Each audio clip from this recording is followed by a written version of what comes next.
مولاي صل وسلم دائما أبدا على حبيبك خير الخلق. Bismillahirrahmanirrahim. Assalamualaikum warahmatullahi wabarakatuh. Alhamdulillahi rabbil alamin. Wabihi nasta'inu ala umuri dunya waddin. Wassalatu wassalamu ala asrafil anbiya'i wa mursalin, nabiyina Muhammadin wa ala alihi wa sahbihi ajma'in. Ya ayyuhalladzina amanu ittaqullaha haqqa tuqatih wa la tamutunna illa wa antum muslimun. Ya ayyuhan nas ittaqu rabbakumul ladzi khalaqakum min nafsin wahidah wa khalaqa minha zawjaha wa basa minhuma rijalan katsiran wa nisaa wa taqullaha alladzi tasaaluna bihi wal arham innallaha kana 'alaikum raqiba. Ya ayyuhalladzina amanu ittaqullaha wa qulu qawlan sadida yuslih lakum a'malakum wa yaghfir lakum dunubakum wa may yuti'illah wa rasulahu faqad fasafadan adima. Amma ba'd. Yang saya hormati, yang dirahmati Allah, yang dipilih Allah dan dijamin duduknya di Masjid As-Salam oleh Allah Rabbuna wa ta'ala. Jamaah salat subuh kulu rahimakumullah. Kenapa saya katakan yang dipilih? Imam Bukhari meletakkan sabda Rasul dalam kitab besar beliau, Sahih Bukhari, diletakkan di nomor urut 71. Diriwayatkan oleh Muawiyah bin Sofyan radhiyallahu an.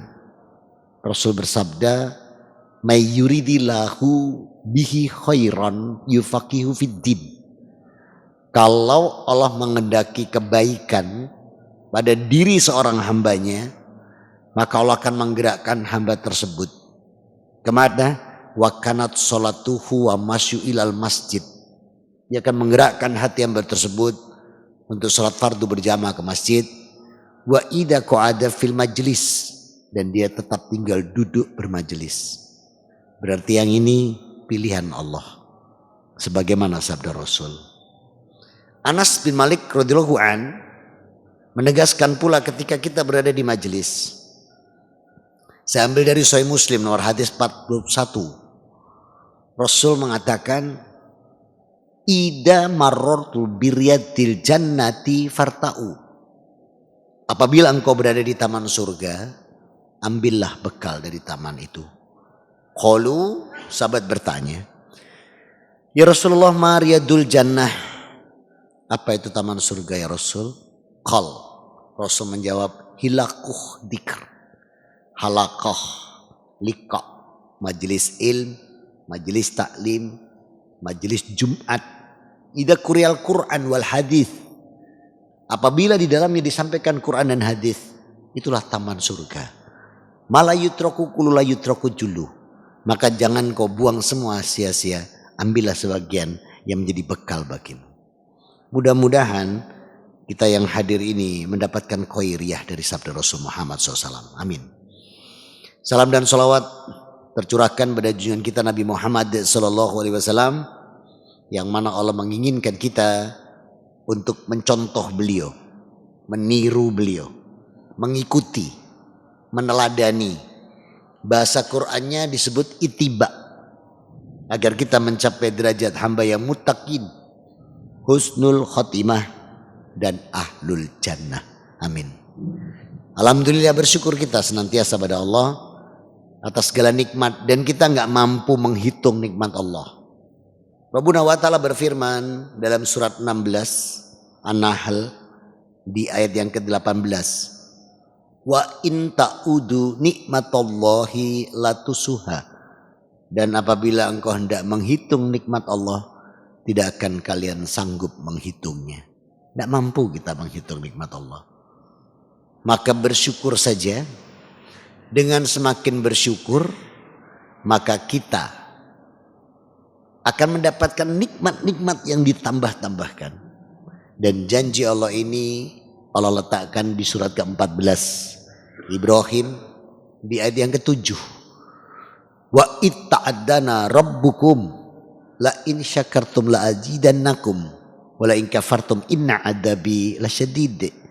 Maka barang siapa mensyukuri nikmatku, aku akan tambahkan nikmat ini bagimu. Maka bersyukur saja kita agar nikmat Allah ini ditambahkan. Dan kita tahu bahwa saya di As-Salam ini dapat amanah untuk urusan tazkiyatun nafs, perbaruan diri, jiwa, hati, amaliyah. Tazkiyun nafs ini memiliki makna pembaruan atau perubahan diri, terutama dalam hal ibadah. Maka syukur kita pun juga kalau bisa ada perubahan dalam tazkiyatun nafs kita. Tidak cukup sekedar bersyukur. Hadza salasu man kunna fiha. Syukur yang hak dalam seorang mukmin.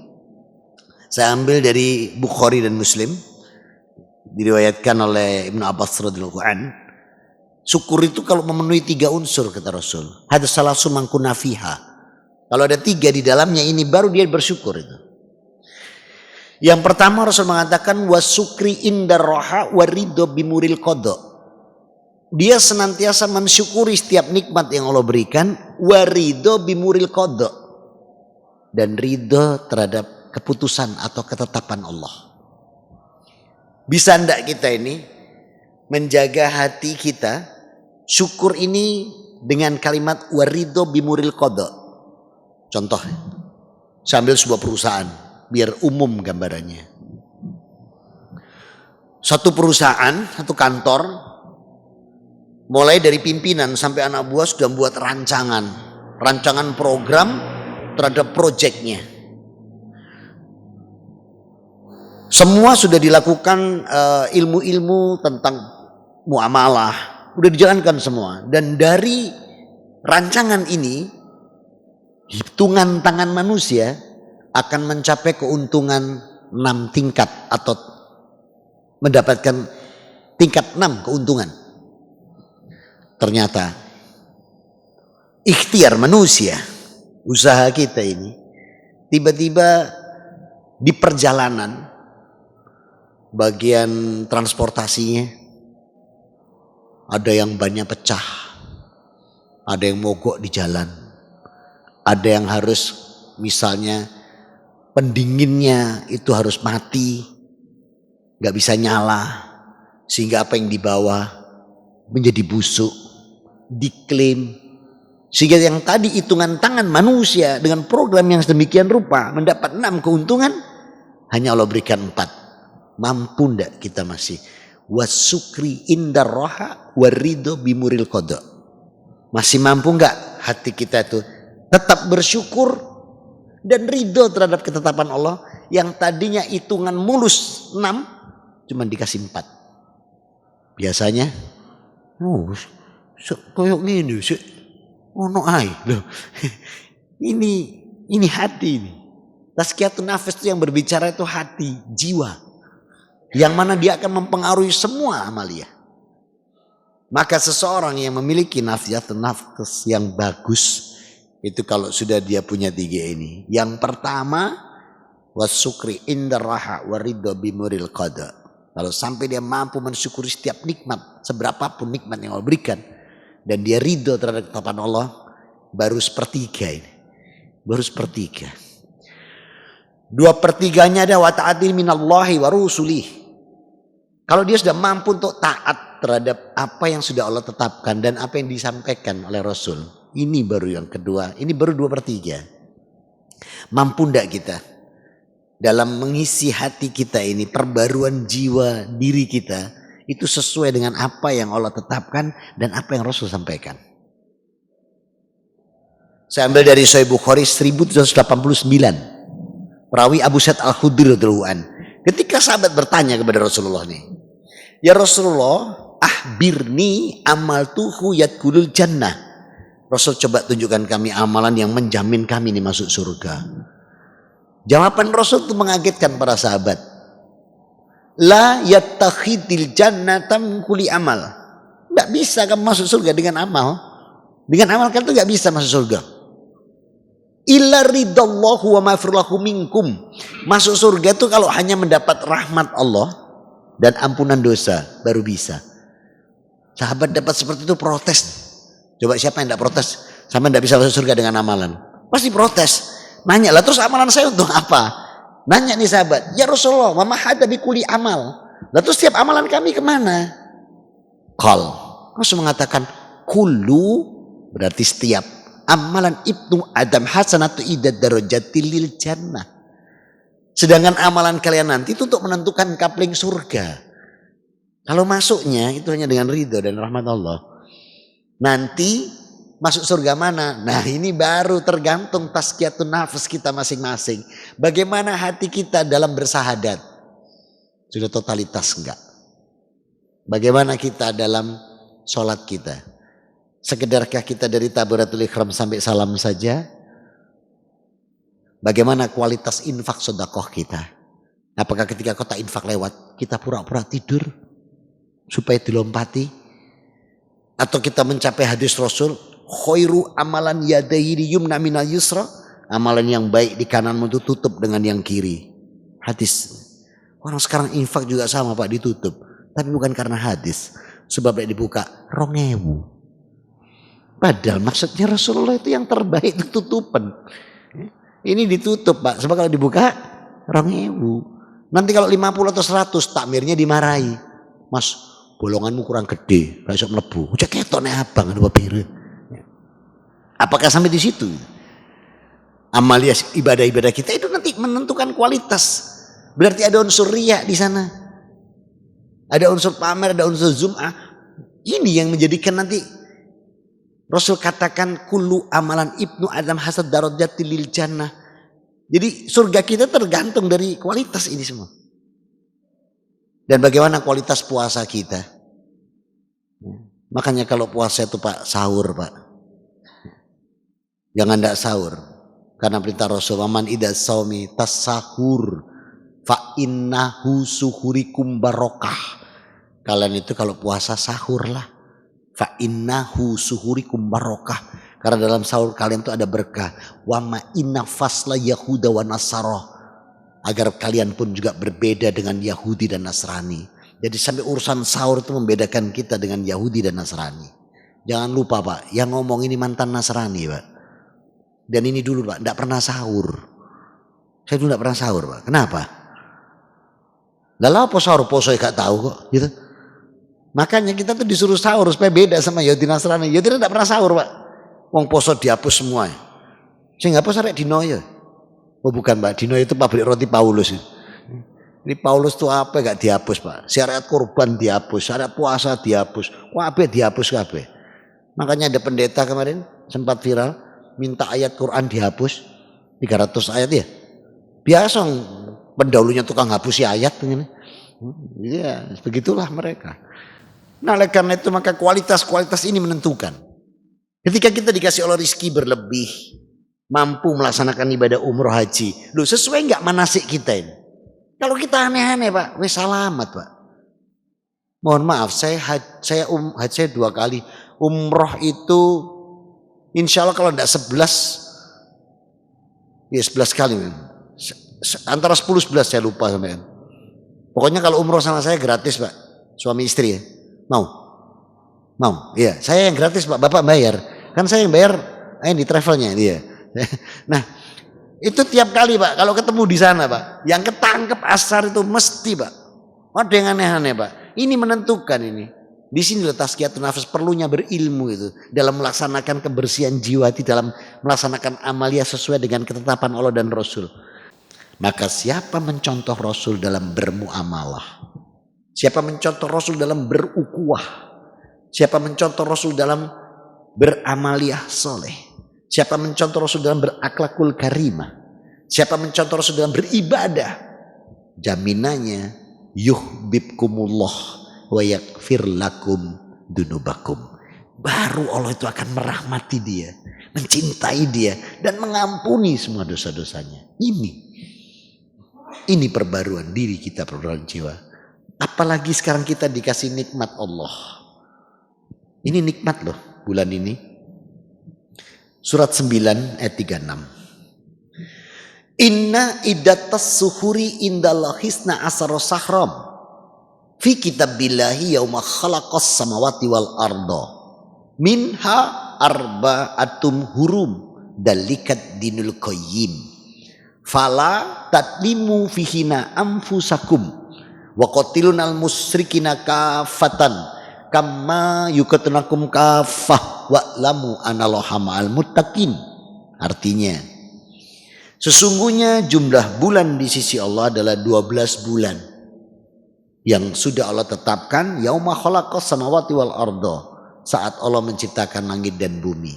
Minha, di dalamnya arba'atum hurum, ada 4 bulan yang diharamkan Allah. Dalikat dinul qayyim, ini ketetapan agama yang lurus. Lihat pesan Allah, fala tatlimu fihina anfusakum. Ini tafsir nafas lagi nih.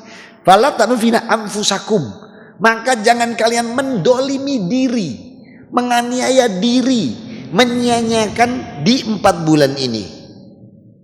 Apa 4 bulan ini? Saya ambil dari 5 hadis Bukhari, Muslim, An-Nasa'i, Musnad Ahmad dan Baihaqi. Siapa perawinya? Abu Bakar radhiyallahu an. Rasul bersabda, minha arba'atum hurum salasu mutalawiyatu. 4 bulan yang diharamkan Allah itu yang 3 diurutkan, yakni Dzulqa'dah. Kapan? Kapan? Sekarang. Tanggal berapa? Loh, gak bisa jawab para ganti wedi.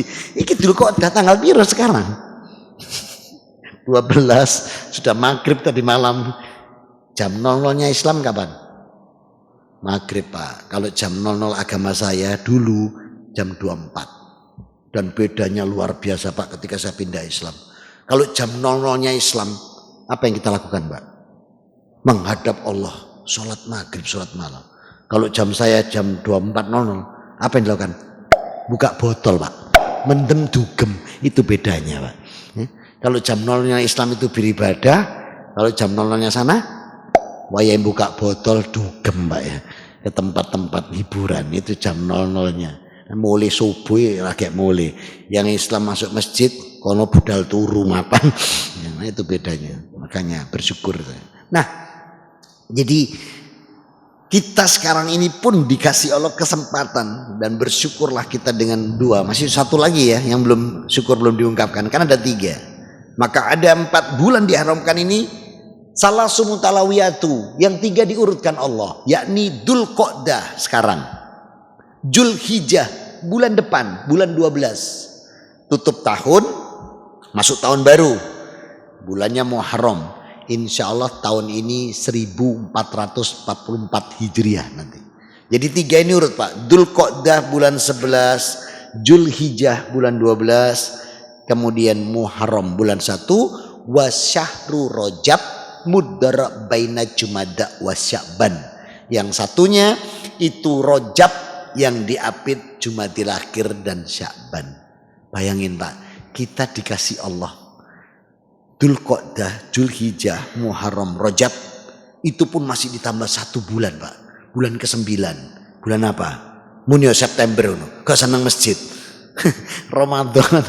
Bulan 9 September. Gak senang masjid neng jobo September. Ramadan. Ini Pak, 5 bulan ini saya ambilkan dari Sahih Muslim, nomor hadis 1945. Apa sabda Rasul? Kullu amalan ibnu Adam hasanatu asru amsaliha ila sab'amia difin. Di 5 bulan ini Pak, Dzulqa'dah, Dzulhijjah, Muharram, Rajab dan Ramadan, 1 amal kebaikan anak cucu Adam, Allah siapkan pahalanya itu 10 kali. Ila sampai dengan sab'amia difin. Sab'a berapa? 7. Mia difin. Mia bukan yang jaga warung kopi ya. 700. Jadi 1 amal kebaikan ini dikalikan minimal 10. Contoh, sholat berjamaah berapa? 27. Kalau sendirian 1 nek ketompo. Situ nek ketompo, nek ketompo entek ilang sisa. Tapi ini tadi berapa? Minimal 270. Janji Allah hak. Ini dulu Qa'dah 270. Kenapa Allah berikan ini buat kita? Kuncinya di An-Nisa 28. Yuridullahu ayyukafifa ankum wa khalikul insanu do'ifa. Allah ini tidak memberikan kita kemudahan, keringanan, pertolongan. Sebab manusia itu lemah. Kita itu catatan B-nya kan kecuali baik. Catatan B kecuali baik itu tinggi, Pak. Kalau yang baik itu mungkin kecil. Tapi yang B ini besar-besar, Pak. Blebes, betik, beler, blingset, bulet, banggel. Itu lebih banyak, Pak. Nah ini kalau misalnya tidak dibantu Allah dengan 5 bulan ini yang dilipatkan satu amal kebaikan, rasanya besok kita di Yaumal Mizan, di hari penghitungan timbangan amal, ketoknya mampir neraka semua ini, ya, karena B-nya itu situ tok sing cilik baik, yang lainnya banggel, betik, blebes, bulet, blingset, beler, ya. Ini lebih banyak ketimbang baiknya. Maka kita dibantu Allah ini, satu amal kebaikan dikalikan 10. Jadi kalau di jalan raya besar Ngurah Rai ini ada nenek-nenek nyebrang, mau kemana Mbah? Nyebrang, sampean seberangkan, dihitung 10 kali. Gak usah nenekku mbok balik nopeng 10 ini, ndak usah, gitu loh. Ini semua amal kebaikan ini minimal loh, itu minimal. Itu 10 kali. Sampai 700. Lihat, Allah tuh sering kali menggunakan kata 7. Ya.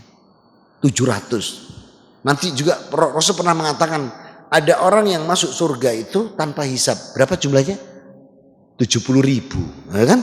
70.000, 7 lagi, 70.000. Apakah 70.000 ini saklek 70.000? Nah kalau saklek 70.000, Rasul, sahabat, tabiin, tabiina, mujahid, ketoknya kok gak untuk kuota salam gitu loh. Kalau benar-benar 70.000, enggak, artinya banyak juga gitu loh. Jadi angka 7 itu bukan saklek 7, tapi maknanya besar dalam kaidah Arab. Langit Allah ciptakan berapa lapis? 7. Allah ciptakan hari berapa? 7. Kita disuruh tawaf berapa? 7. Kita disuruh syar'i berapa? 7. Ini loh Pak, 7. Makanya 777 Islam. Kadek songo-songo-songo, bak udeh biasanya, ya, kiu-kiu soalnya. Nah oleh karena itu saudara-saudaraku, maka makna 7 dalam Islam itu bukan saklek 7 itu. Jadi kalau infak sedekah 1 dinar ditukar 700 kan? Hadis ini, man ida anfiku mimma razaqnakum ila dina wahidatan fa ada ila sab'amiyah dinar. Siapa yang mengeluarkan 1 dinar, Allah tukar 700 dinar. Sahih hadisnya. Itu kalau hari biasa. Lah ini kan bulan-bulan haram. Berarti minimal berapa? 7.000 minimal. Padahal itu Allah dipatkan bisa sampai 700. Jadi kalau misalnya ada uang di jalan 100 ripis kali 700 kan 7.000. Ini kalau kalikan 10 lagi kan 70.000. 100 Pak. Nemu 100 ireng sisan. Rodok metot dicemplungno asalam. Terus ngomong, "Ya Allah, saya minta ganti surga." Cari malaikat, saya nggak nemu gak ono tahan gitu. Kalau bisa itu yang rezeki dari Allah.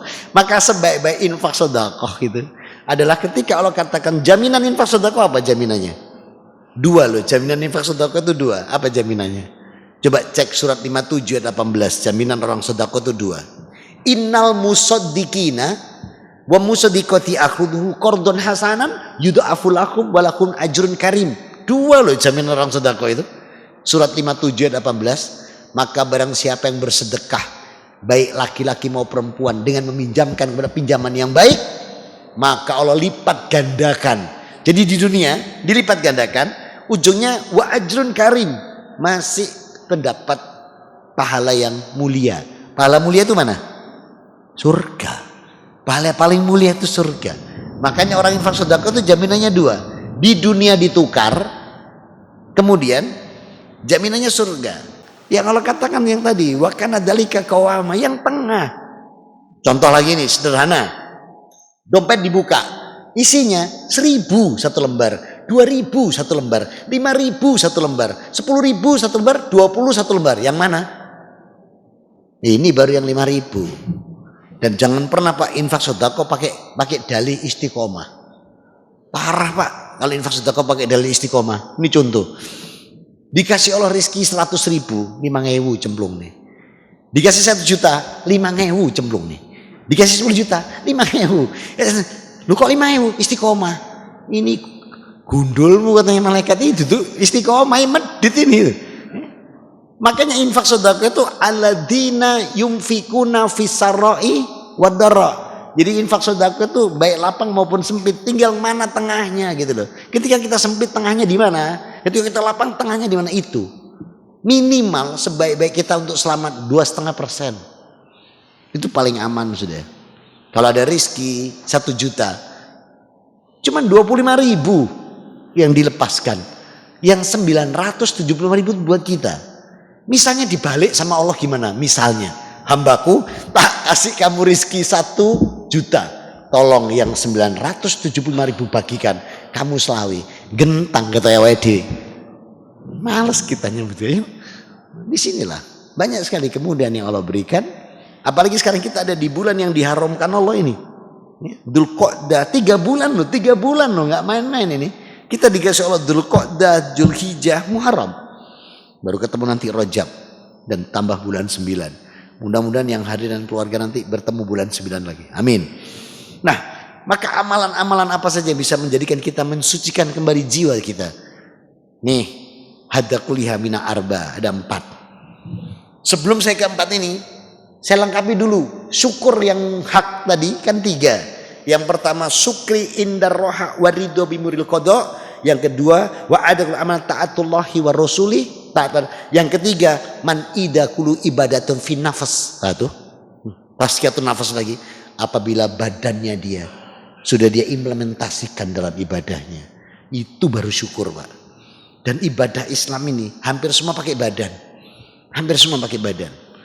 Sholat badan, puasa badan, umroh haji badan.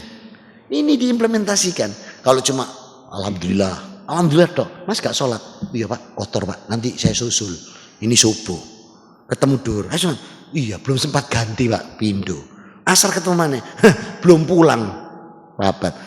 Maghrib ketemu mana? Iya Pak belum mandi. Oh belebes ini Pak, ini belum syukur. Maka syukur yang hak adalah kalau dia punya 3 unsur ini. Wasyukri indar roha warido bimiril qada. Mensyukuri setiap nikmat apapun yang Allah berikan, ridho terhadap ketetapan Allah, taat kepada Allah dan Rasulnya. Yang ketiga, mengimplementasikan dalam ibadah. Itu baru syukur yang murni. Nek cuma ngomong tok alhamdulillah, dijak sholat bulat poso sing alasane ini sedang senep Pak, sedang sangono, itu belum syukur. Nah, maka dalam mengisi amaliyah di 3 bulan ini plus bulan 7 dan 9 ada 4 yang jangan pernah dilewatkan. Apa itu? Yang pertama Rasul katakan aksiru rakaatan min salatihim. Perbanyak rakaat salatmu. Kata hadis perbanyak salatmu itu jangan terus aneh-aneh. Lek ngono subuhe 4. Maghrib 5, aja aneh-aneh gitu loh. Maksudnya perbanyak rakaatmu. Salat itu kan ada 2. Ada fardu, ada sunnah. Sunnah pun ada 3. Ada mandub, ada tatawu, ada nafilat. Nah ini kita ambil nih 3 ini. Mandub apa mandub? Sholat wudhu, sholat tahiyatul masjid, ini mandub. Tatawu, rawatib. Yang ada qobliyahnya diambil, yang ada ba'diyahnya diambil, ini rawatib. Yang ketiga nafilat. Apa nafilat? Salah satu contoh nafilat Allah letakkan di surat 17 ayat 79. Walaili fatahajjat bihi nafilatalak. Nah, maka di sebagian malam dirikan tahajud sebagai nafilat tambahan bagimu. Ayyarabuka aqamam maqamam mahmuda. Semoga Allah mengangkatmu di tempat yang terpuji. Jadi nafilat ada 2, tahajud dan duha. Nah, ini kalau bisa diambil semua. Apalagi nanti kalau kita sampai syuruk. Syuruk jam berapa hari ini? 5:30. Nah, itu sudah boleh awal mendirikan duha, sabda Rasul, sahih hadisnya. Abu Daud, An-Nasai, Tirmizi dan Ibnu Majah, ya. Ibnu Abbas radhiyallahu anhu. Jadi waktu turuk itu Rasul mengatakan boleh kalian awal duha sudah boleh dimulai saat suruk. Nah, maka jangan disia-siakan, ambil gitu. Jadi banyak, dan sholat fardu dan sholat sunnah punya aturan. Sholat sunnah kalau dalam keadaan kondisi yang darurah boleh digabung. Contoh, kita datang ke assalam duhur, Pak. Allahu Akbar, Allahu Akbar, kita masuk sini. Sampai di masjid terbaca di depan sini, iqomah 3 menit. Kurang 3 menit. Boleh Pak, diambil semuanya. Ya Allah, saya sholat 2 rakaat, sholat wudhu saya, tahiyatul masjid dan qobliyah duhur. Boleh Pak. Hak, karena sunnah. Kalau fardu nggak boleh Pak. Kalau fardu boleh, enak Pak. Tadi datang ngomong, ya Allah ini sekalian untuk duhur, asar, maghrib dan isya, ngono arek-arek. Kalau fardu mau digabung boleh, tapi SKB Pak, syarat ketentuan berlaku. Ya, harus ada kaidah syar'inya. Safar, sakit, dan ida au maridoh, yang mana dia nggak boleh kena air wudhu, itu boleh. Itu dimampat-mampatkan, disingkat-singkat, di kosor. Kedokteran itu boleh dalam kondisi penanganan pasien. Contoh nih, operasi akan dilakukan jam 12 siang, sehubungan dengan electricity, sarana pendukung, mesin dan lain sebagainya. Alat-alat operasi itu baru bisa jam 12 digunakan, sampai jam 4 selesainya, 4 jam.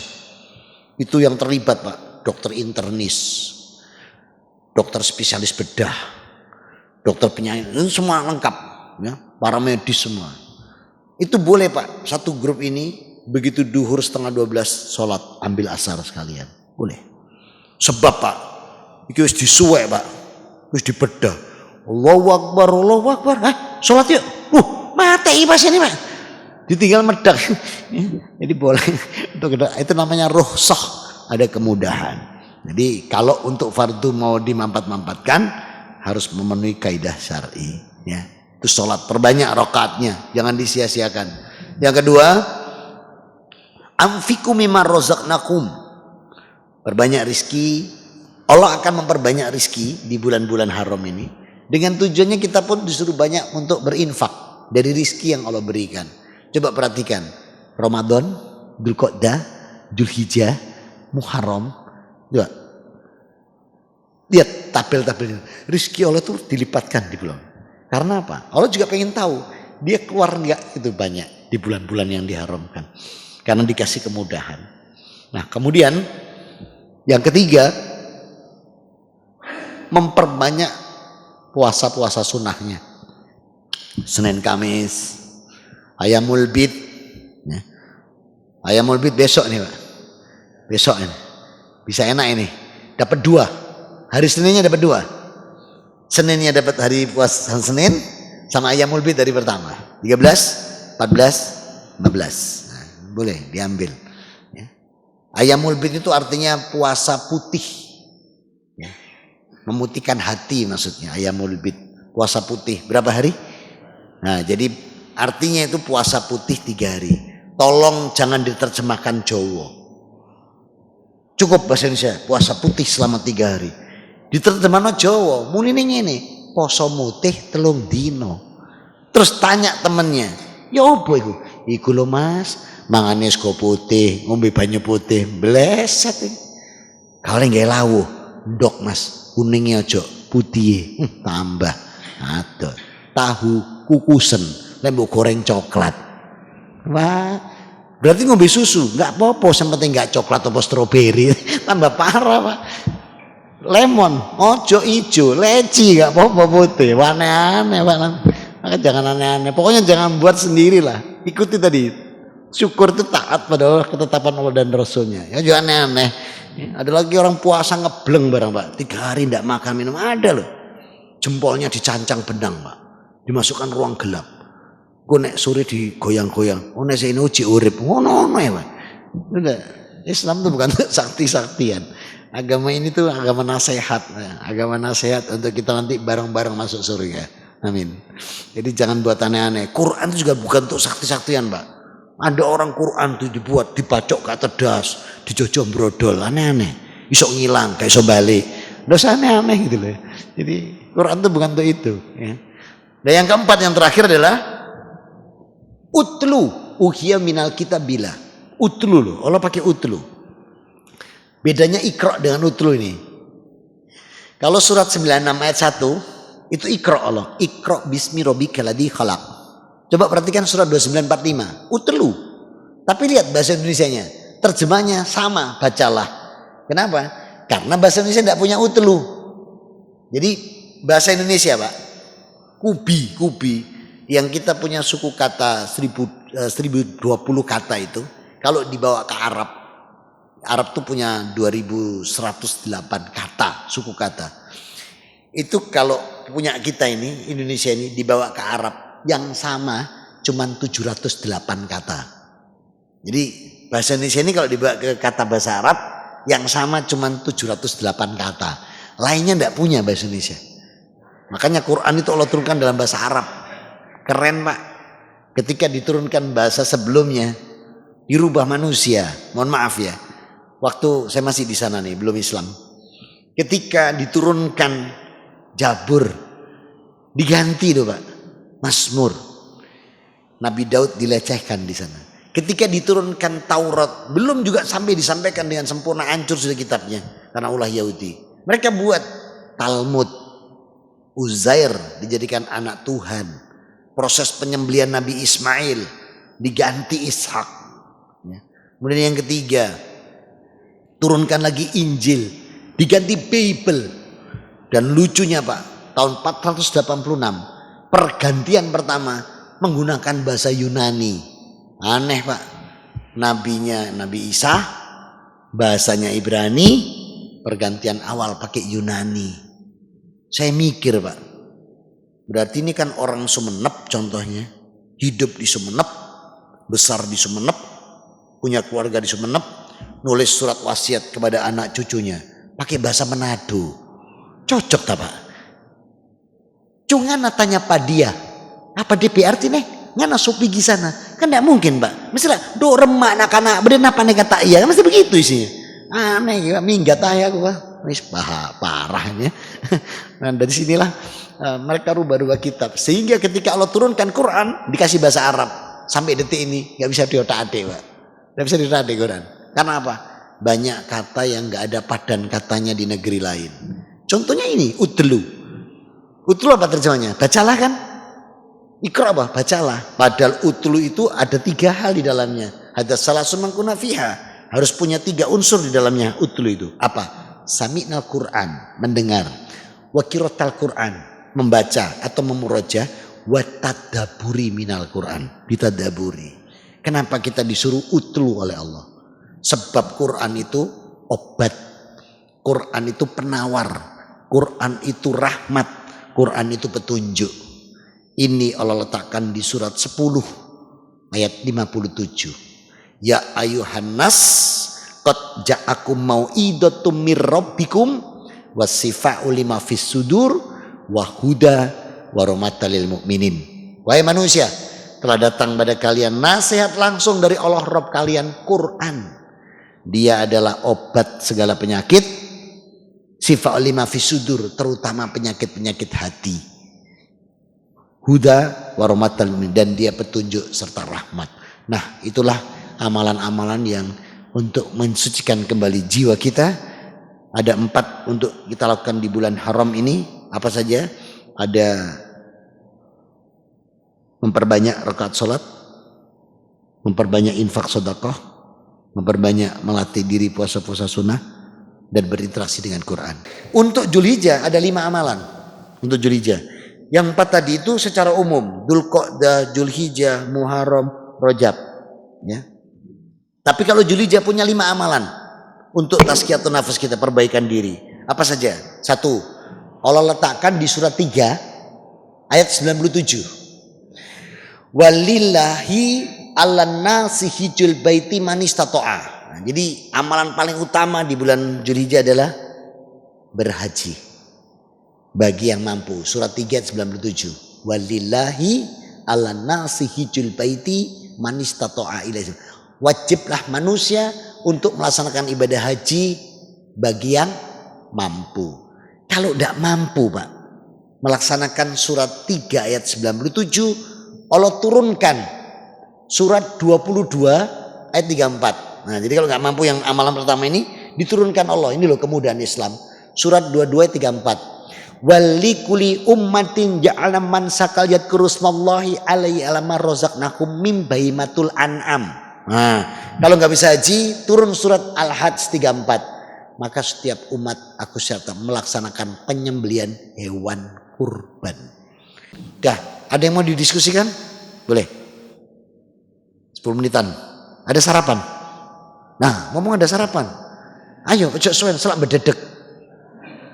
Untuk korban Pak, untuk korban, ini saya sering kali banyak orang bilang mau beli ditanya, sudah akikoh gitu. Banyak ini Pak, belum, beli 2. Itu hadisnya rawahu Belante. Ya. Jadi kalau antum tidak pernah diakikoi dulu, tidak ada urusan akikoh. Akikoh itu tanggung jawab orang tua bukan kita. Maka ketika dewasa surat 2234 kita kurban. Jadi kalau ada orang jual sudah akikoh belum? Beli 2 Bu, satunya akikoh. Nah, itu hadisnya rawahu Belante ya. Nah, jadi enggak usah Terus enggak boleh ditawar. Ini hewan kurban, enggak boleh ditawar Pak, ya. Kalau yang ngomong enggak boleh ditawar itu hadisnya rawahu Bakul. Nah, jadi boleh ditawar. Yang penting jangan dicela. Kalau dicela nanti tidak dihitung kurban, dihitung sedekah. Contoh. Piro iki Mas? Cilik ngono Mas. Loh, sampean celah dhewe. Artinya digawe korban dicela dhewe. Cilik ngene. Itu kalau dikasihkan deal ndak dihitung korban. Kenapa? Sudah sampean celah. Ya, jangan sampai cacat, ya. Ono gede Pak, saya dulu pernah ditawari waktu di daerah Krian. Besar Pak. Besar bagus, kok murah? Saya curiga. Opo kok murah? Saya coba saya tak tuntun. Saya lepas nih. Dadak tembok, oh picek Pak waktu sini. Kurang ajar. Pedes picek ya didol. Ya, kalau bisa cari yang sehat, benar-benar sehat. Tidak ada ketentuan harus jantan, ya. Yang penting umurnya minimal 1 tahun. Dan mudah-mudahan rezeki kita semua dilimpahkan Allah, mampu melaksanakan amalnya dengan baik. Enggak ada yang didiskusikan? Ayo tutup dengan ada. Tafadhal. Waalaikumsalam warahmatullahi.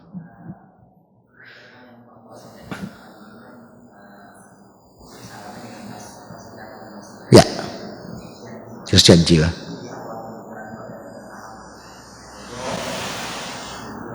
Ya, taat pada Allah dan Rasul dalam ibadah.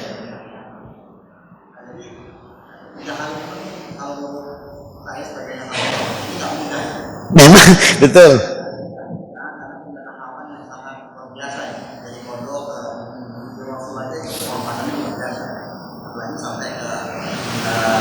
Mengimplementasikan dalam ibadah.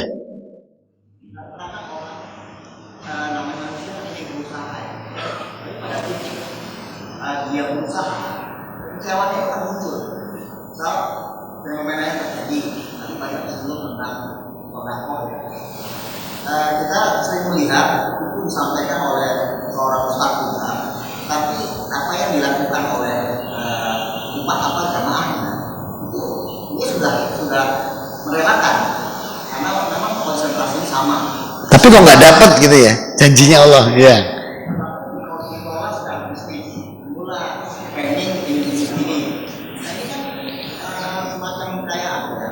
Kompilasi dari orang tersebut ketika dia sudah pasrah dari ta'ala, tapi mendengar seperti itu bukan ya yang namanya kodoran. Yang kedua tentang mengikuti Rasul. Kita kalau dalam sebuah ibadah mengikuti Rasul itu kan berarti sudah kafah. Ya kafah. Makanya Allah bilang ud'unu fisilmi kafah, surat Al-Baqarah 208 ya.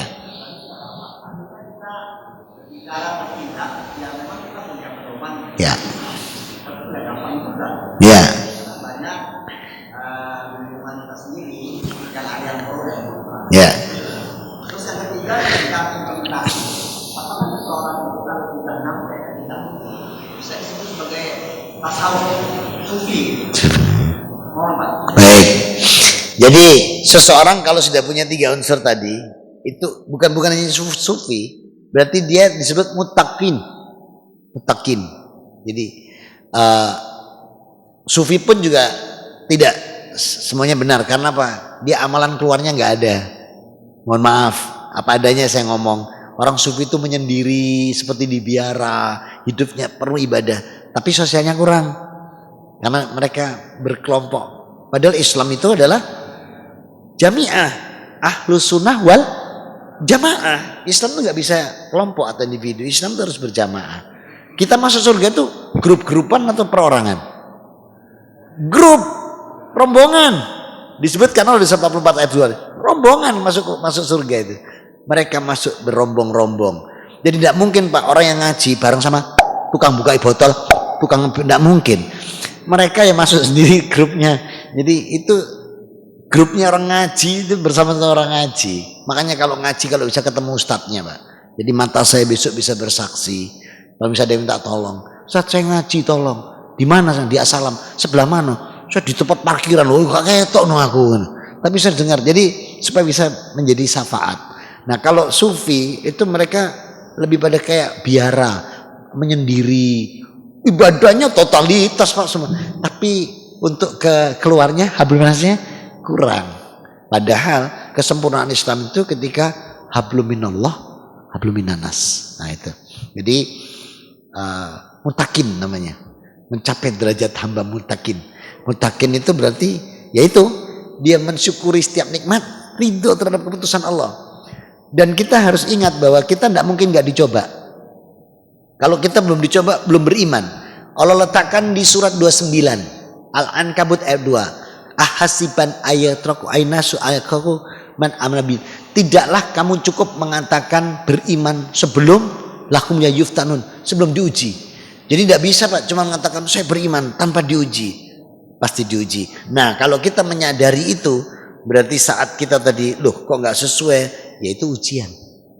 Tapi kata Allah wabasyirisul, sampaikan kabar gembira Muhammad kepada mereka yang sabar ketika mendapat ujian itu. Begitu sabar, lihat alladzina idza asabatu musibah qalu innalillahi wa inna ilaihi rajiun. Suruh istirja. Jadi kalau kita dapat ujian langsung istirja. Begitu kita bisa sabar dan istirja, lihat janji Allah 157-nya. Ulaika shalawatum mir rabbihim warahmah wa ulaika humul muhtadun. Itu loh mereka nanti benar-benar mendapatkan berkah, rahmat, ampunan dosa dan petunjuk. Jadi pasti diuji. Kita sanggup berarti kita masuk sukri imdaroha warido bimuril qada. Tapi kalau kita belum sampai tahap itu berarti belum. Mudah-mudahan kita semua bisa sampai ke tahap itu. Amin. Masih ada lagi? Cukup? Ayo kita tutup selama berdedek. Subhanakallahumma wa bihamdika asyhadu alla ilaha illa anta astaghfiruka wa atubu ilaik. Alhamdulillah rabbil alamin wa afu minkum. Wassalamualaikum warahmatullahi wabarakatuh. مولاي صل وسلم دائما